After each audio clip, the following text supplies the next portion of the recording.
আসসালামু আলাইকুম আমার প্রিয় দর্শকেরা। আজকে আমি বানাবো সিঙ্গারা। তো সিঙ্গারার জন্য নিয়ে নিচ্ছি আমি 2 কাপ ময়দা। তো 2 কাপ নিয়ে নিলাম ময়দা। আটা দিয়েও বানাতে পারেন। এবার দিয়ে দিব আমি সামান্য পরিমাণ লবণ, তারপরে দিয়ে দিব কালো জিরেটা দিয়ে দিলাম। এবার দিয়ে দিব বেশ কিছুটা রান্নার তেল। রান্নার তেলটা একটু সিঙ্গারাতে একটু বেশি দিতে হয়। দিয়ে আমি ভালো করে একটু মাখিয়ে নিব।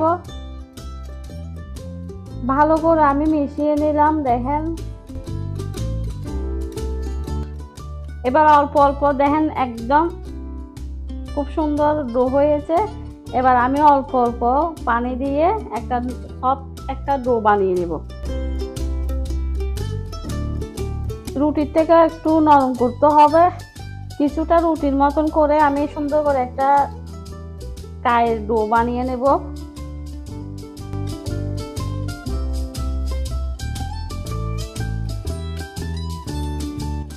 সিঙ্গারার ডোটা একটু নরম করে বেলতে হয়, একটু নরম করে করতে হয়।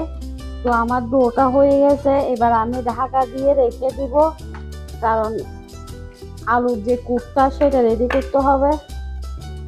আলুর কুড়ের জন্য আমি বড় একটা আলু নিয়ে নিয়েছি, সেখানে আবার গাজর নিয়েছি অর্ধেক কালারের জন্য। আবার এখানে আমি কয়েকটা বাদামও দিব।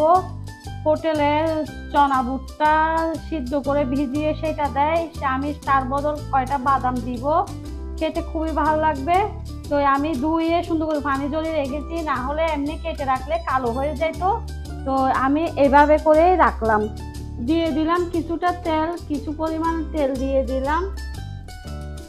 আলুর পুরের জন্য বেশি তেলের কোনো প্রয়োজন নাই। তো আমি দিয়ে দিব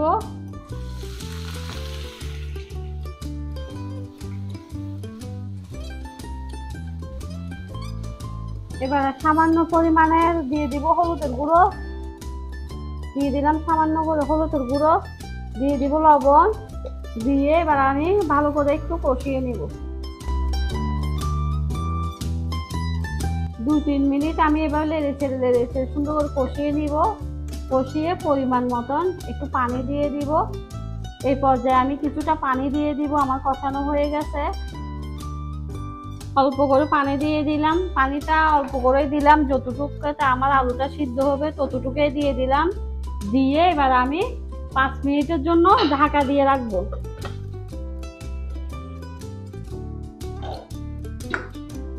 আলুটা আমি ভালো করে কষিয়ে নিয়েছি, আলুটা সিদ্ধ হয়ে গেছে।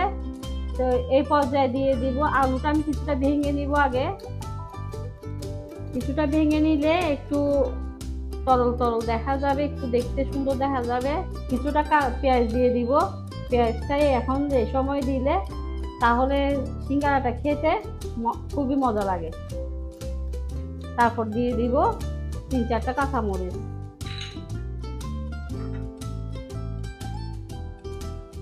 দিয়ে দিলাম কিছুটা ধনিয়া পাতা। দিয়ে এবার আমি ভালো করে নেড়ে নিব। কিছুটা ভাজা গরম মশলা দিয়ে দিচ্ছি। এই ভাজা মশলাটা দিলে ফ্লেভারটা খুবই ভালো আসে। যে হোটেলেও এই মশলাটা ইউজ করে। এবার আমি একটু ভাঙ্গা ভাঙ্গা করে নিব। আমার সিঙ্গারার কুটটা একেবারে রেডি। এবার আমি এটা নামিয়ে নিব। এবার আমি সিঙ্গারার রুটিটা আমি রেডি করে নিব। করে সবগুলা সিঙ্গারা কেটে নিব। এটা এবার কাটলে সবগুলো এক সমান হয়।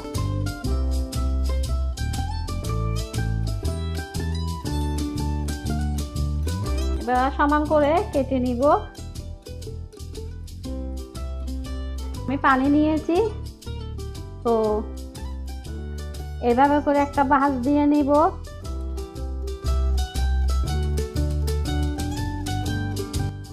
চামচ করে সুন্দর করে কুটটা ভরে দিব আমি।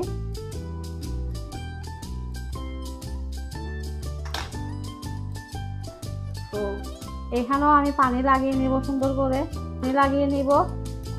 পানিটা লাগিয়ে এবার সুন্দর করে লাগিয়ে নিব।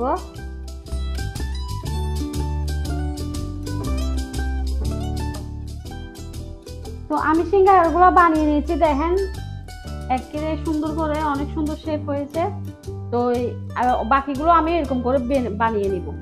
কিছুটা তেল দিয়ে দিচ্ছি কড়াইতে সিঙ্গারাগুলো ভাজার জন্য। দেখেন আমি সবগুলা সিঙ্গারা বানিয়ে নিয়েছি। একে একে আমি সিঙ্গারাগুলো দিয়ে দিব। তেলটা বেশি গরম হওয়ার দরকার নাই, হালকা গরম হলেই যথেষ্ট। দোকান থেকে কিনে না খেয়ে এভাবে বাসায় বানিয়ে খেলে আসলে খুবই ভালো। আস্তে আস্তে জাল দিয়ে সিঙ্গারাগুলো ভেজে নিব। উল্টি পাল্টি আমি ভেজে নিব গোল্ডেন কালার আসা পর্যন্ত। গোল্ডেন কালার এসে গেলেই আমি নামিয়ে নিব।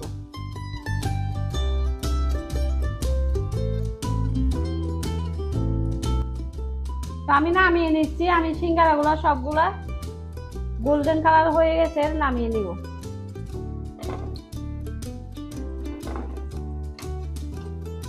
একই রকমের করে সবগুলা সিঙ্গারা আমি ভেজে নিব।